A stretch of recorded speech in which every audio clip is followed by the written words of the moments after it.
deep dive into the design and decoration of my small kitchen and sharing our unique shelves that solved several problems and gave us a fun way to add character to our space.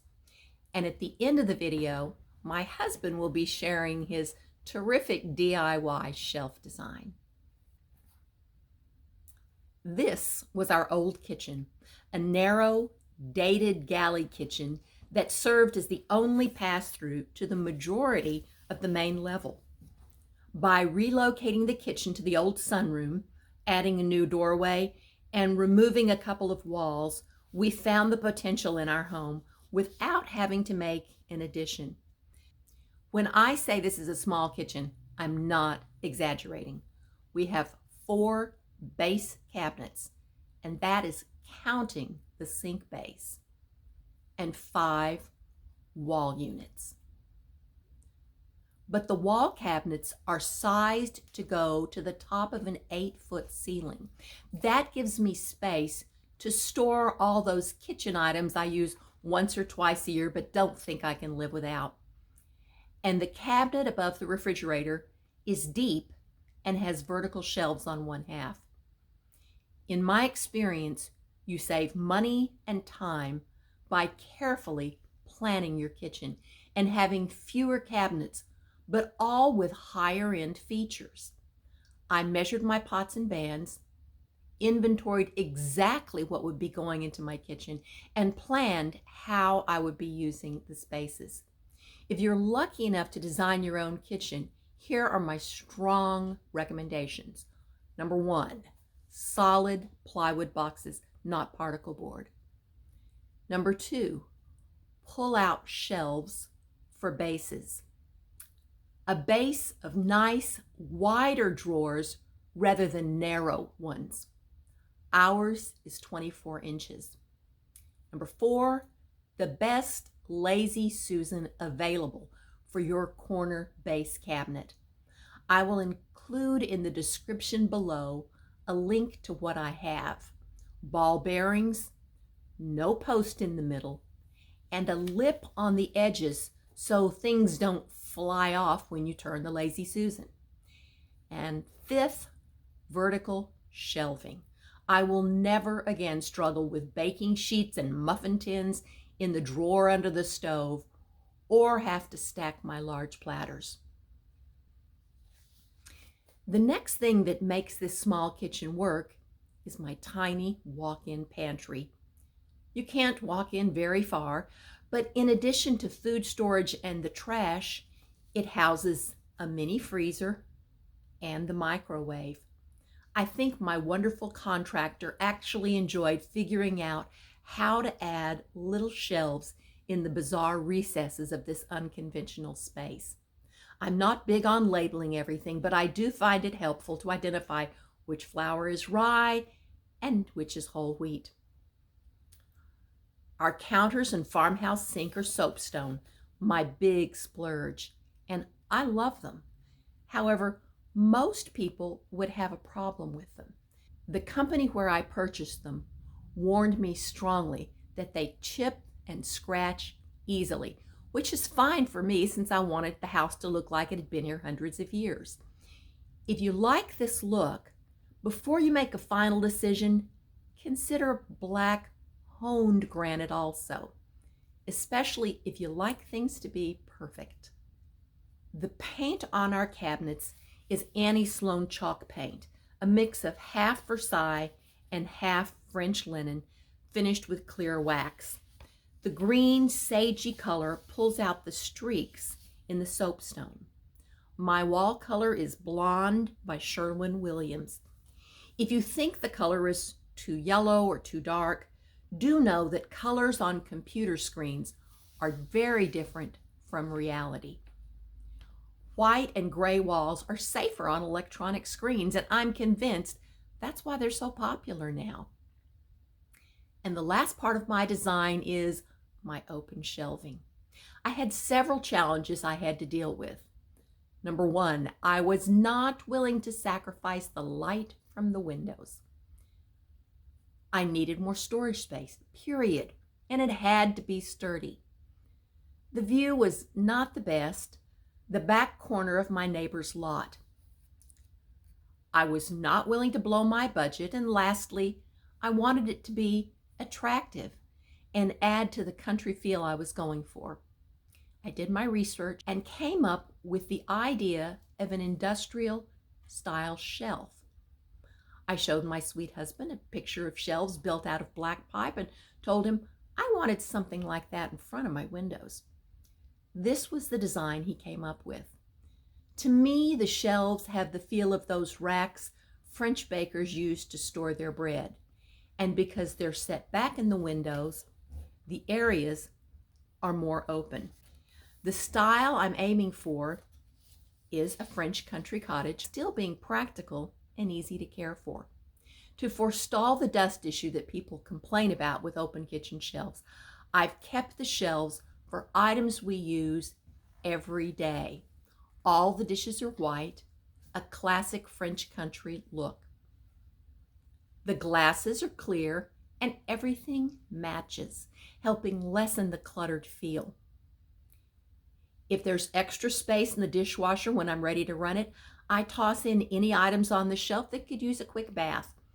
And I dust right before I empty the dishwasher when the shelves are not as full. 5 years on, I still love my open shelves. There are 4 simple decorative items on the shelves, all family pieces that I love to see.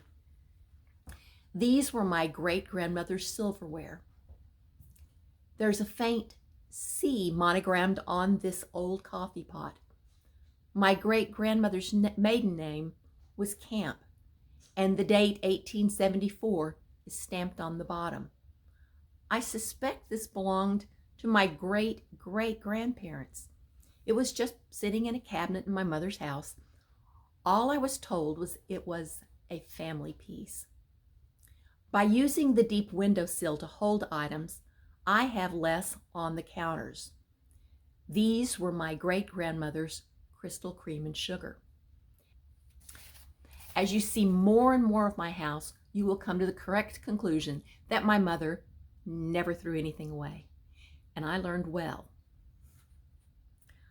I consider that my greatest decorating windfall. Now for the walls. I've had a small collection of copper for years. This copper milk jug was purchased at an antique shop in Switzerland by my mother in 1974. The rest were just gifts. This was everything I had with the addition of one antique copper pot from the same shop in Switzerland. I use it in the dining area.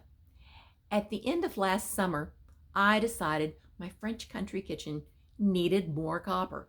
So I began searching thrift stores and found molds, canisters, a pot, a tray, a tea kettle, all found over a 4-month period. And I love this little piece for holding the soaps. I don't buy everything I see, but I'm telling you, you can start your own thrifted copper collection for a relatively small investment.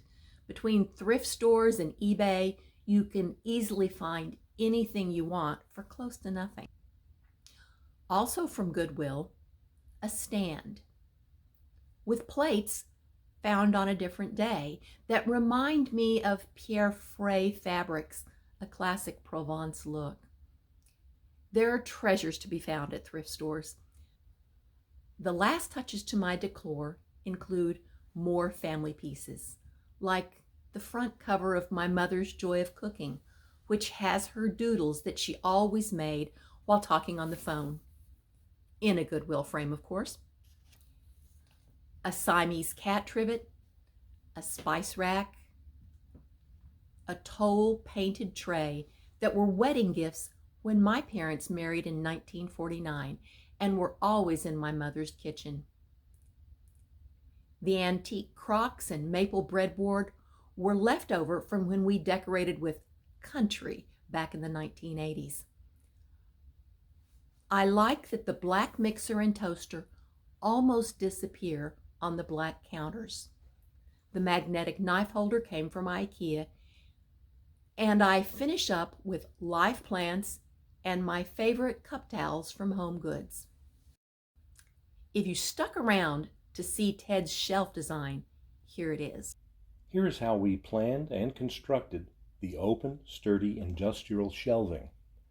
I wanted to accomplish Laurie's objective of preserving as much light coming in through the windows and as much of the view as possible, and I wanted to keep the space beneath the shelves open so that the stool at the window could serve as a shelf also. I didn't touch the brand new window. Everything is attached to the upper and side window jambs. Each wooden plank is supported on one side by a frame built from half-inch steel piping parts suspended from the upper jamb, and supported on the other side by a wooden cleat mounted on the side jamb. The planks are made from 1x12 common pine lumber. We do not mind the knots, warps, and other flaws in the wood, so no sense wasting money on premium lumber. I bored a 1.5-inch diameter hole in the right place on each plank so that the support pipe could pass through. Some very rough sanding of only the edges to add some distress, and then stain. The finished planks and the steel piping were all pre-assembled before attachment to the upper window jamb with long flathead screws.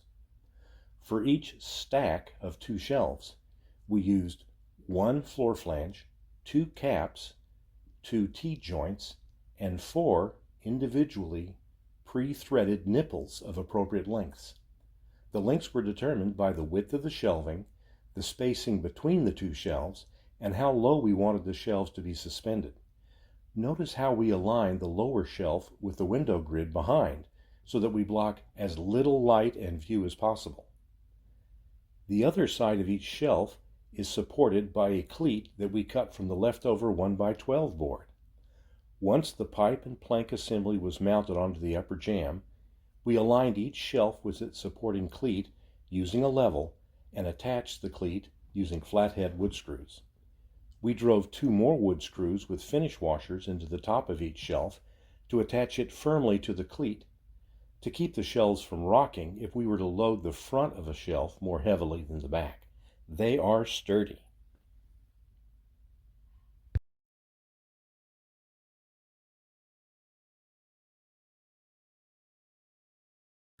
I honestly think it took more time to plan the shelf and go to Home Depot than it took him to build and install it. Click here to see more of our home. Be sure to hit subscribe to be notified when we have new videos. Thanks for joining us. Remember, the most creative solutions and the best stories begin with the biggest challenges. See you next time. We have a good patch of tulips, our red tulips and yellow tulips, and some pink tulips. Give you a little look here in the front.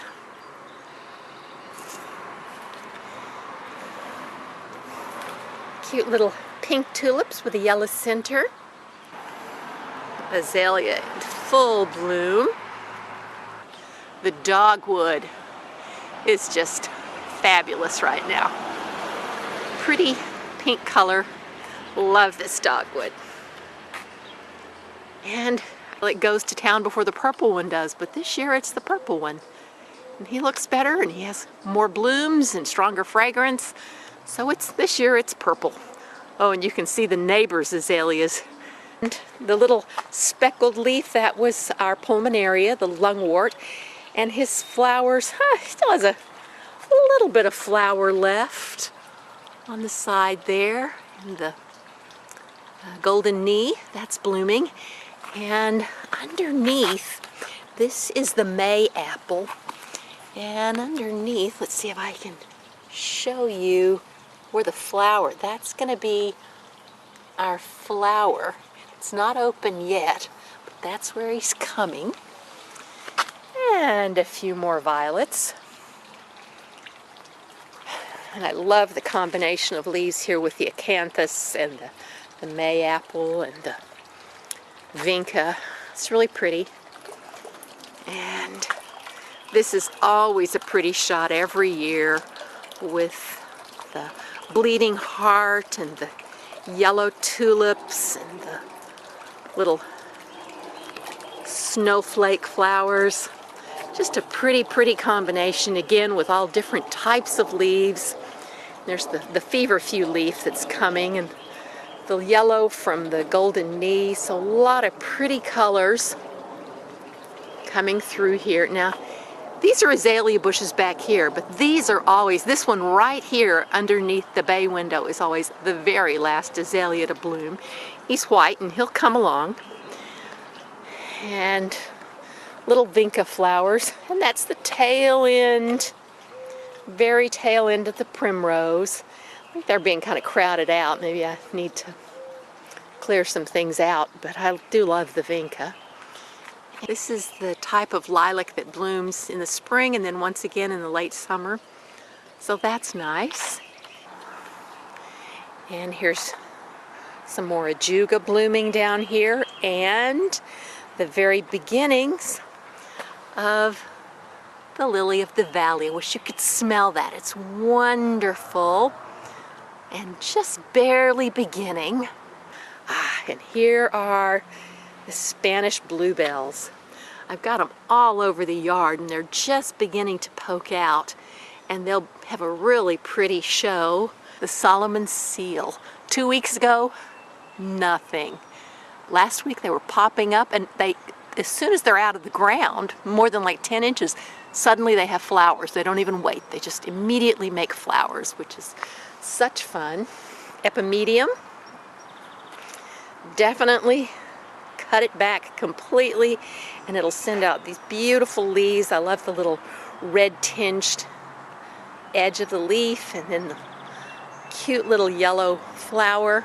Still getting blossoms off of the Lenten rose. That's what's left even after the Lenten rose is gone. So here's what the bloom looks like, and when it falls off, you still have this pretty little shape right there. So it's just a very, very attractive plant. Is the end of the camellia. I think we are back to the beginning. Thanks. Bye.